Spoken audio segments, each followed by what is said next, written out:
Consider the lobster. Other than living on Earth, we don't have a lot in common with these arthropods, the group of animals that includes everything from spiders to insects to crustaceans, like these guys. 80% of all known animal species are arthropods. They're noted for having segmented bodies, jointed legs, and stiff exoskeletons. But if you ask me, the most amazing difference between you and me and this lobster isn't immediately obvious. Let me show you.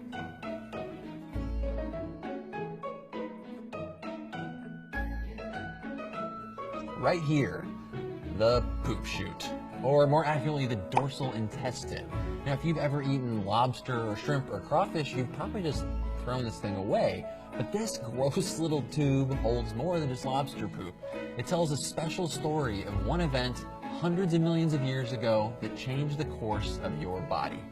In 1822, a French naturalist by the name of Geoffroy Saint-Hilaire cut open a lobster and noticed that its arthropod anatomy was essentially a mirror image of our own along what's called the dorsoventral axis. And old Geoffrey never did figure out why, but his observation was right on.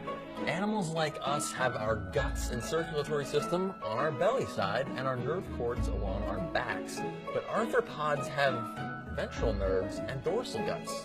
You know, the poop chute. Here's how we think it happened. Let's imagine for a moment that you're a worm, a very primitive worm, so primitive, in fact, that you don't have a brain or central nervous system to even do the imagining. You're pretty much just a mouth, some moving parts, and a tube to pass food through.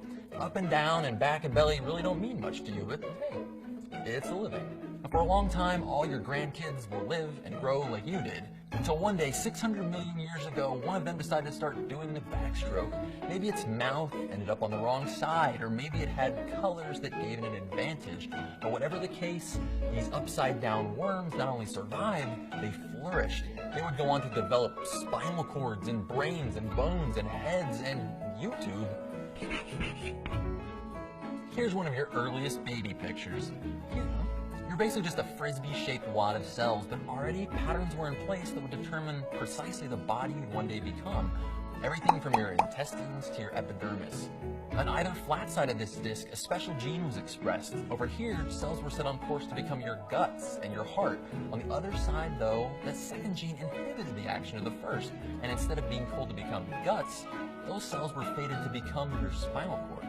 Despite the fact that our common ancestor lived nearly 700 million years ago, the genes that determine where nerves and guts end up are amazingly similar among all bilateral animals.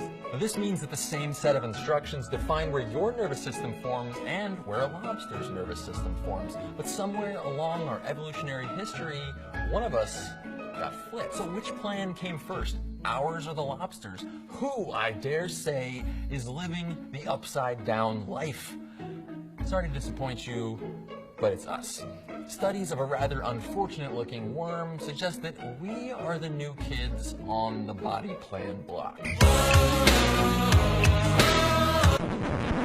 On the tree of life, this acorn worm is closer to us than they are to lobsters, but spine to guts, their embryos show the lobster pattern and not ours. That means that our pattern probably developed more recently.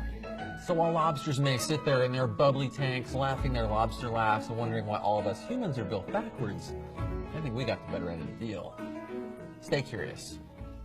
This video is part of a 3-part series all about guts.